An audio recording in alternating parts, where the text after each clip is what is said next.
Welcome everyone. हाँ, तो हम लोग आ गए हैं अष्टांग हृदय की वीडियो सीरीज़ में, जिसमें हम पढ़ रहे हैं अष्टांग हृदय का सूत्र स्थान।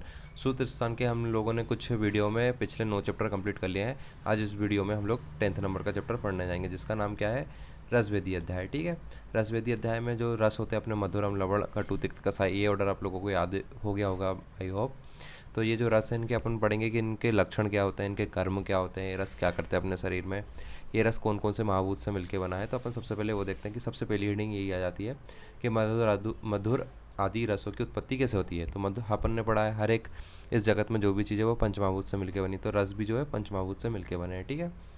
तो अब मैं बताता हूँ कि हर एक दो दो महाभूत की प्रधानता के कारण मधुर आदि रसों की उत्पत्ति होती है। तो अब ये जो चीज़ है यही मैं ऊपर आपको यहाँ से पढ़ाता हूँ। ठीक है। बहुत ईजी है, ध्यान देना 1 मिनट बस। जो मधुर, अम्ल, लवण, कटु, तिक्त, कसाय, 6 रस हो गए। हर एक रस ये दो दो महाभूत से मिलके बना है। अब आप लोगों ने देख तो लिया है, ठीक है, पर इसको याद करना थोड़ा सा ट्रिकी होता है। तो मैं इसकी ट्रिक बता रहा हूँ आपको। ठीक है। इसको लिखना जप, JP, PA, JA, जप पाजा। ठीक है। जैसे जल, पृथ्वी, पृथ्वी, अग्नि, जल और अग्नि, और वायु, वायु, वायु तो तीनों में कॉमन हो गया। फिर इसको लिखना है, पहले अनार का लिखते छोटा वाला, फिर बड़ा अनार का लिखते ना, तो इसे आ और पृथ्वी, आम आदमी पार्टी, आप लिखते ना अपन, आप ऐसे आम आदमी पार्टी लिख लेना आप लोग। इसी प्रकार ये इनके पंचभौतिकता हो जाती है अपने 6 रसों की। ठीक है। बहुत सिंपल है, एक बार बना के देख लेना आँख बंद करके आप लोगों भी, तो निकल जाएगा ये। इसके बाद अपन पढ़ते हैं मधुर रस के लक्षण। अब जो मधुर रस अपन खाएंगे उसके बाद अपने शरीर में, अपने मुख में क्या क्या होगा उस बारे में बताएंगे ये लोग। तो उक्त 6 रसों में मधुर रस वह है जो मुख को चारों ओर से लीप देता है। उसका स्वाद मिलते ही संपूर्ण शरीर का अधिष्ठान मन प्रसन्न हो जाता है तथा सभी इंद्रियां प्रसन्न हो जाती है। यह चींटियों को और मक्खियों को प्रिय होता है। अब जैसे अपन किसी को चॉकलेट देते हैं तो वो खुश हो जाता है ना, तो ऐसे ही वक्रम अनुलिप्ति, जो मुख अपन जैसे खाते हैं तो मधुर रस पूरे मुंह के अंदर फैल जाता है ना, तो वही बताया इन्होंने। फिर अक्ष प्रसादनम, ठीक है, जो इंद्रिया, यहाँ पे अक्ष मतलब क्या होता है, इंद्रियों को लिया है, अक्ष जो इंद्रियों को बोलता है। ठीक है।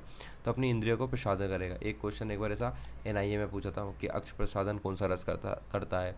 NIA जो नेशनल इंस्टीट्यूट होता है ना आयुर्वेद के, उनको बोलते हैं। ठीक है। फिर ये चींटियों को ज़्यादा अच्छा लगता है। प्रिय है पिपलिका निराम, मतलब जो पिपलिका अपन चींटियों को बोलते हैं यहाँ पे। ठीक है। फिर अम्ल रस के बारे में पढ़ते हैं। अब इमेजिन करना, आप लोग ने नींबू का लिया, तो नींबू खाने के बाद क्या होता है अपने को, अम्ल खट्टा रस मुख को भीतर की ओर से मानो धो डालता है। इसके खाने से रोमांच तथा दंतहर्ष हो जाता है। ये आँखों तथा भुहों को संकुचित कर देता है। अपन एकदम से सब आँखों और स्क्वीज कर देते हैं ना, ऐसे वाईफाई का सिंबल बन जाता है अपने फोरहेड पे। तो ऐसे ही इन्होंने बोला है कि छाल लेते मुखम, मतलब मुख को धो देता है। और अक्षी भ्रू कोचना है, अक्षी और जो भ्रू अपनी आँख, और उनको अपन क्या एकदम सिकोड़ लेते हैं। तो ये अम्ल रस के कारण होता है। ठीक है। हिंदी में आप बहुत प्यार से लिख सकते हो इसके बारे में। जस्ट इमेजिन करना कि आपने लेमन खा लिया, उसके बाद क्या क्या होगा। ठीक है। फिर बात करते हैं अपन लवण रस के लक्षण। लवण रस का सेवन करने से मुख से लाला स्राव होने लगता है और कपोल तथा गले के भीतर भाग में जलन पैदा करता है। एक ही याद रखना, गले, कपोल और गले। कपोल बोलते तो अपन गाल को बोलते हैं, अपने चिक्स को। ठीक है। तो यहाँ पे लिखा कपोल, गल, दाह, जो अपने कपोल और उसमें क्या दाह पैदा करेगा ये। फिर आते हैं तिक्त रस के लक्षण। तिक्त रस खाने से क्या क्या होता है। तिक्त रस का सेवन करने से मुख का भीतरी भाग विशद हो जाता है, मतलब स्वच्छ हो जाता है जो, और जीभ को कुछ समय के लिए अन्य रस ग्रहण करने के अयोग्य बना देता है। अब जैसे आप तिक्त रस खाओगे ना, एकदम से अपने जीभ जो है बिटर रस खाने के बाद होता है ना, तो बिटर रस खाने के बाद अपनी टंग एकदम से ऐसी हो जाती है कि कुछ खाओ, मतलब कुछ भी खाते हैं तो उसका स्वाद ही नहीं आ जाता है। तो ये विषद मतलब स्वच्छ कर देता है। रसनम प्रतिहंती, रसनम प्रतिहंती का मतलब होता है कि ये अपन कुछ रस को फिर ग्रहण नहीं कर सकते। तो इसकी ट्रिक है तिविर से। तिविर से लिखना तिक्त, बाद से अपना विषद हो जाएगा, रास है रसनम प्रतिहंती। फिर कटु रस का, आप इमेजिन करना कि मिर्ची खाई है आप लोगों ने, तो मिर्ची खाने के बाद अपने को क्या होता है, यहाँ पे मिर्ची बना लेना। कटु रस के लक्षण। कटु रस सोंठ, पिपली, मरीच का सेवन जीभ के अगले भाग को उद्विग्न कर देता है। अगर जो टिप ऑफ द टंग पे अपन को तीखा तीखा लगता है ना, अर्थात जीभ इसके बाद स्वाद से घबरा जाती है। अपन तीखा खाने के बाद घबरा जाते हैं ना, क्या कुछ नहीं खाना अपने को।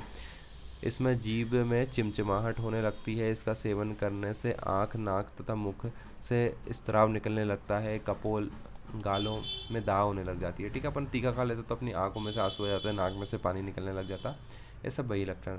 उद्यजति जिह्वा अग्रम, कुर्बान चिमचिमाम, कटु स्त्राव्य अक्षी नासायाम, कपोलम दाह तीब, वो स्त्राव निकलने लग जाएगा अपनी अक्षी से और नासा से। ठीक है। ये इसके लक्षण बढ़िया मस्त लिख के आना, एग्जाम में full out of full number मिलेंगे आप लोगों को।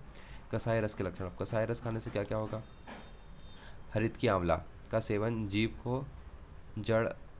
को जड़ कर देता है, कंठ से स्रोतसों को अवरुद्ध कर देता है, अर्थात उसमें ऐंठन पैदा कर देता है। ये कसाई रस खाने से, जो आंवला और हरित की कभी खाई होगी तो आपको लोग थोड़ा ज़्यादा इमेजिन कर पाओगे, ठीक है। अब रसों का स्वरूप, यहाँ तक 6 रसों के परिचायक स्वरूप का वर्णन कर दिया गया है। अब अपन क्या पढ़ेंगे? कर्म पढ़ेंगे, रसों के कर्म। अब इसके आगे उक्त रसों के कर्मों का वर्णन किया जाएगा। मधुर, अब ये ट्रिक है मधुर रस के कर्म ज्ञात करने के। मधु का आज विष से कंठ स्तन का संधान करो। जो मधु नाम है उसका आज विष से कंठ का अपन उसका स्तन का संधान करेंगे। तो अब क्या क्या मधुर रस के पढ़ते हैं अपन पहले, फिर ट्रिक से आपको रिलेट करना है इसको। मधुर रस माता के दूध के स्वरूप। अब इन्होंने बोला आजन्म साथ में, आजन्म साथ में। अब अपन जैसे ही पैदा होता है तो सबसे पहले अपन क्या, जो भी बच्चा पैदा होता है वो क्या माँ का दूध पीता है। तो मधुर रस माता के दूध के स्वरूप में जन्म काल से ही साथ में होने के कारण रस आदि धातुओं को अत्यंत बलदायक होता है। अपन सबसे, जो भी बच्चा सबसे पहले पृथ्वी पर जन्म लेता है तो वो माँ का दूध पीता है, और माँ के दूध में क्या मधुर रस होता है। तो मधुर रस अपने को क्या जन्म से ही साथ में है। ये बालक वृद्ध छत क्षीण वर्ण केस इंद्रियां तथा ओजस के लिए हितकर होता है। ये शरीर को पुष्ट करता है। स्वतंत्र स्वर यंत्र के लिए हितकर होता है, जो वोकल कॉर्ड होता है अपना। दूध को बढ़ाता है, टूटी अस्थियों को जोड़ता है तथा मध्य संधानकार भी है। गुरु, देर से पचने वाला। आयु वर्धक है। जीवन, स्निग्ध, पित्त वात विष नाशक होता है। इसका अधिक उपयोग करने से यह मोटा कर देता है, मेदे रोग मतलब ओबेसिटी कर देता है, कफज रोगों को उत्पन्न करता है। यह स्थूलता, मंदग्नि, संन्यास, प्रमेह, गलगंड, अर्बुद आदि रोग हो जाता है। अगर ज़्यादा सेवन करेंगे तो स्थूल मोटे हो जाते हैं। मंदग्नि तो अग्नि अपनी वीक हो जाएगी, अपने को खाना नहीं पच पाएंगे, संन्यास हो जाएगा, एक प्रकार का पागलपन बोलते हैं इसको, प्रमेह हो जाएगा, गलगंड हो जाएगा। तो ये सब मधुर, प्रमेह को डायबिटीज़ बोलते हैं, ठीक है। सब इसके लक्षण हैं। तो इसके बाद अपन पढ़ते हैं अम्ल रस के कार्य। अब खट्टा खाएंगे तो क्या होगा? अम्ल रस का सेवन अग्निवर्धक, स्निग्ध, हृदय के लिए हितकर, पाचन। अब जो भी अम्ल रस याद रखना, जो भी अम्ल चीज़ है ना वो हृदय के लिए अच्छी होती है, ठीक है। अम्ल हृदय के लिए हितकर, पाचन, रोचन, उष्णवीर, स्पर्श में शीतल, प्रीणन, क्लेदन कारक तथा लघुपाकी। यह कफ, पित्त तथा रक्तवर्धक है। प्रतिलोम या मूढ़ बात दोष का अनुलोमन करता है। इसका अधिक सेवन करने से शरीर में शिथिलता, तिमिर नामक नेत्र रोग, चक्कर का आना, खुजली, पांडुरोग, विसर्प, सौफ, विस्फोट, प्यास का लगना तथा ज्वर रोग को उत्पन्न करता है, ठीक है। ये सारे लक्षण हो गए अम्ल रस के, ठीक है। ये हृदय होता है मेन इंपॉर्टेंट पॉइंट, ठीक है। उष्णवीर, हिम स्पर्श करने में शीत होगा।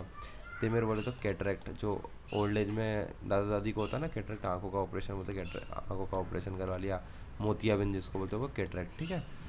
मूड बात, अनुलोमन, जो बात रहता है जो ऊपर की ओर चला जाता है उसको नीचे से वापस से निकाल देता है, ठीक है। ये अम्ल रस के कार हो गए।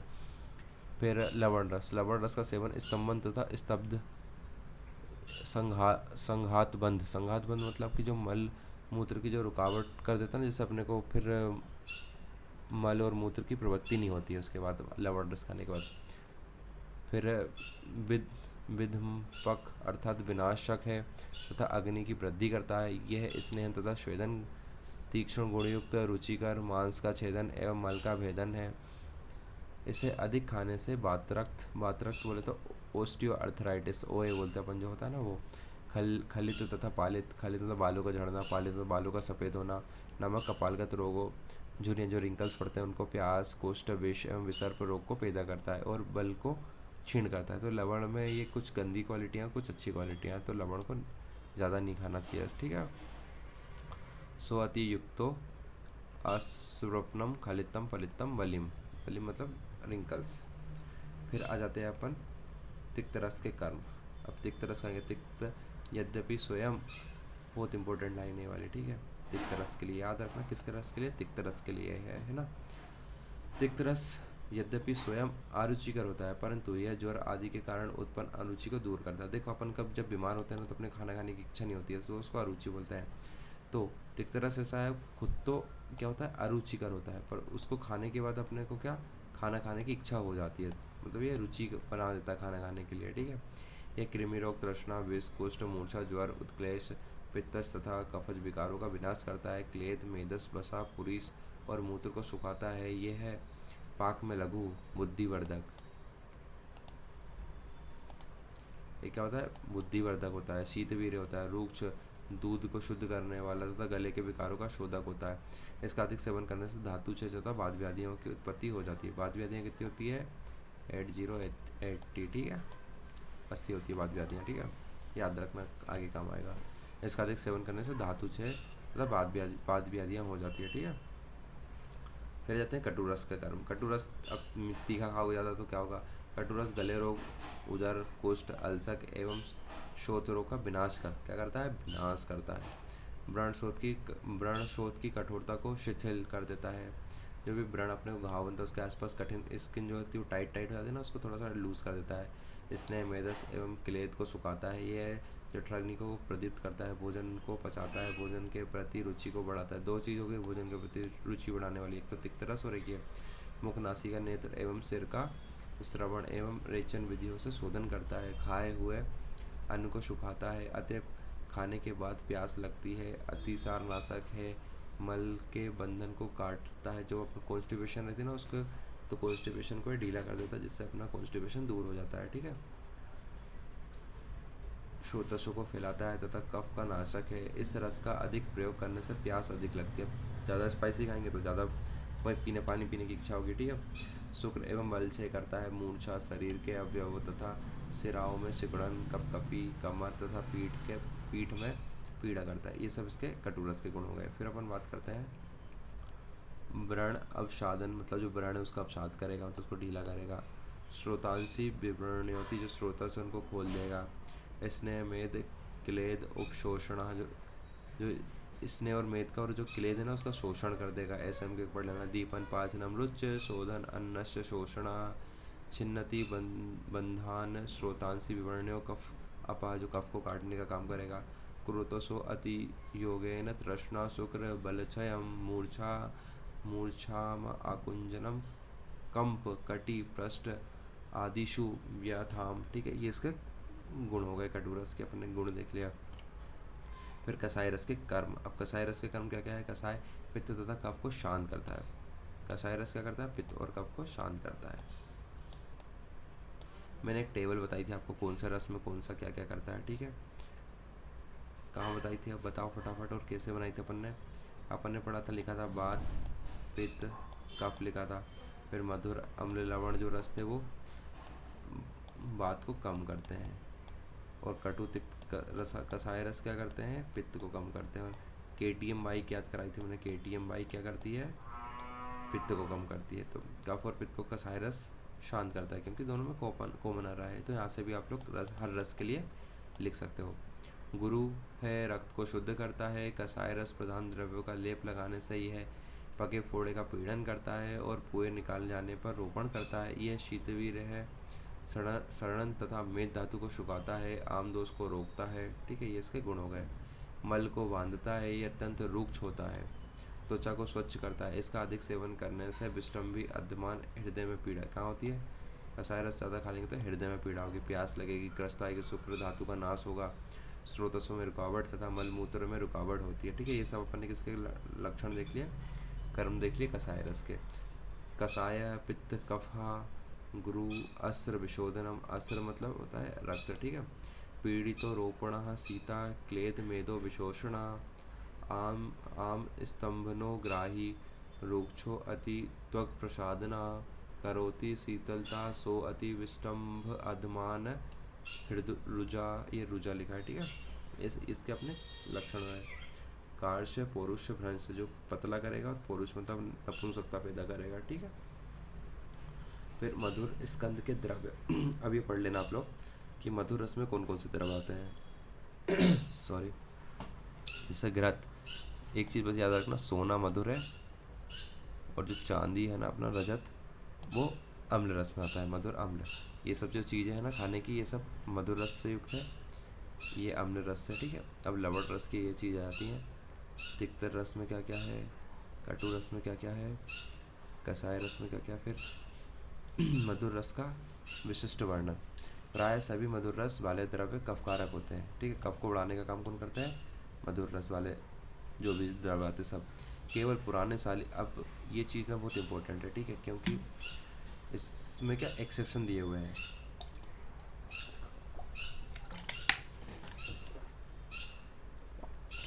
कुछ द्रव्य वो ट्रेंड को फॉलो नहीं करते। तो आप लोग एक पेज लेना, स्टिकी नोट, वहाँ पे लिखना मधुर रस के द्रव कफकारक होते हैं, एक्सेप्ट मधुर रस के द्रव कफकारक होते हैं, एक्सेप्ट किस किस के अलावा? साली धान्य, जौ, मूंग, गेहूँ, मधु, सफ़ेद मिश्रित तथा जांगल देश के प्राणियों के मांस के को छोड़कर, इनको छोड़ करना जो भी मधुर रस है वो सब कफ को बढ़ाएंगे। अब सेम एज अम्ल रस का वर्णन कि सारे जो अम्ल द्रव्य है वो किसको? पित्त को बढ़ाते हैं। किसको बढ़ाते हैं? पित्त को बढ़ाते हैं, एक्सेप्ट डी है दाड़िम और आमलक। दाड़िम किसको बोलते हैं? अपने जो पोमग्रेनेट अनार होता है ना, उसको अपन दाड़िम बोलते हैं, ठीक है।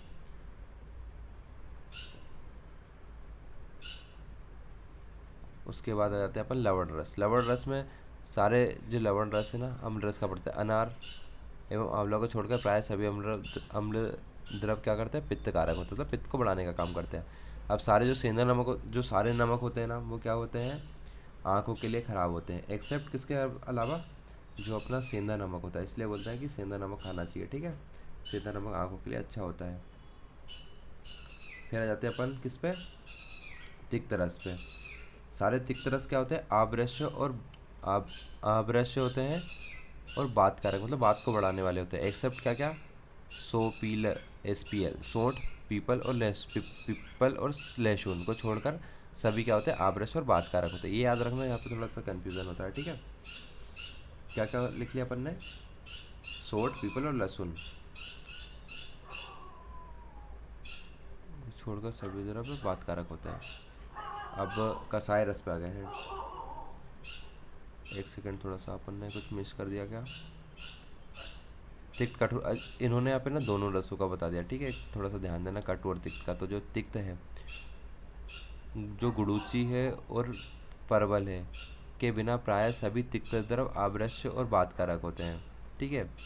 और जो कटु रस है, कटु रस में सोंठ, पीपल और लहसुन को छोड़ के जो सारे द्रव है ना, वो आब्रश्य, देखो काम तिक्त और कटु रस दोनों एक ही कर रहे हैं, आब्रश्य और बातकारक। पर जो तिक्त रस में क्या क्या आ रहा है? तिक्त रस में गुड़ूची और पटोल, परवल को अपन पटोल बोलते हैं और एक गुरुच को क्या? गुड़ूची बोलते हैं, ठीक है। सो गुड़ूची लिख लेना। और जो कटु रस में सोंठ, पिपली और लहसुन, इसको पिपली भी बोल सकते हो, ठीक है। पिपली और लहसुन, इनको क्या छोड़ के बाकी जो सारे कटु रस है वो सबका बातकारक और आब्रस है।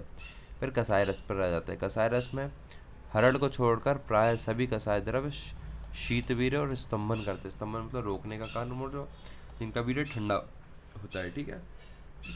ये हो गए कसाय रस के काम, ठीक है। अब लवण के बारे में पढ़ते हैं। लवण अपने देख लिया है कि सारे लवण रस क्या किधर गया लवण रस अपना? हाँ, सारे लवण रस नेत्र के लिए सॉरी नेत्र के लिए खराब होते हैं, पर सेंधा नमक नहीं होता, ठीक है। ये अपन ने बहुत इंपॉर्टेंट है, ठीक है, एग्जाम के पॉइंट ऑफ व्यू से ये आपके, क्योंकि ये क्या एक्सेप्शन है। एक्सेप्शन जहाँ पे भी आते हैं, आप लोगों को नीट में पता है कि एक्सेप्शन वाली चीज़ ज़्यादा पूछते हैं। फिर आते हैं रसों के द्विविध बीरे पे। अब यहाँ पे दो प्रकार के बीर होते हैं। कटु अम्ल लवण रस बीरे में जो कटु अम्ल और लवण रस होता है, मधुर अम्ल लवण, और जिसमें अम्ल कटु लवण रस बीरे की दृष्टि से उत्तरोत्तर अधिक उष्ण होते हैं और तिक्त कसाय मधुर रस बीरे की दृष्टि से उत्तरोत्तर अधिक शीत होते हैं। तो जैसे कटु से अम्ल और अम्ल से लवण रस बीरे की दृष्टि से उत्तर अधिक, ये सब ना इंक्रीजिंग ऑर्डर है किसका? उष्णता का। सबसे ज़्यादा लवण उष्ण लवण है, फिर अम्ल है, फिर कटु है। फिर अपन शीत की बात करें, दो बीर होते हैं ना, उष्ण बीर और एक शीत बीर है। तो अब जो शीत बीर है वो मधुर सबसे ज़्यादा शीत बीर है, उससे कम कसाय और उससे कम तिक्त है, ठीक है। तो यहाँ पे 6 रस का नाम लिख लेना, फिर उनके आगे ऑर्डर बना लेना, ठीक है, अच्छे से। स्मार्टनेस यही है कि साथ साथ काम करते जाओगे आप लोग। जैसे लेक्चर खत्म होगा उसके बाद साथ साथ काम कर लिया आपने ना। रसों के रसों के रूक्ष एवं स्निग्ध के गुण। तिक्त कटु कसाय रस वाले द्रव उत्तरोत्तर रूक्ष गुण वाले होते हैं तथा मल को बांधने वाले होते हैं। लवण अम्ल एवं मधुर रस वाले द्रव्य उत्तरोत्तर स्निग्ध होते हैं। तो ऐसे ऑर्डर बनाते जाना, ठीक है।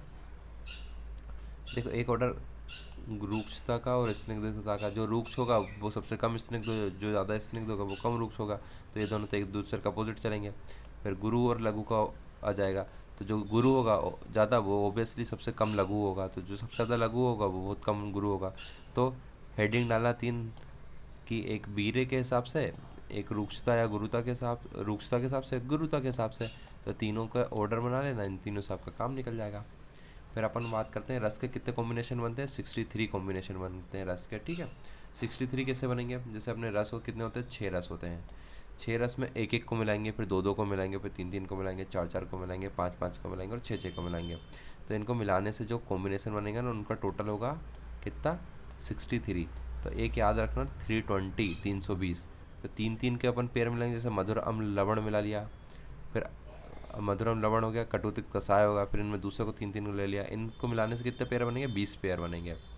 फिर दो दो को मिलाएंगे, फिर एक को मिलाएंगे, फिर चार को मिलाएंगे, पाँच को मिलाएंगे, फिर छः को मिलाएंगे। तो एक एक का मिलाएंगे, तो एक एक के मिलाने से 6 बनेंगे, छः छः के मिलाने से तो 1 बनेगा।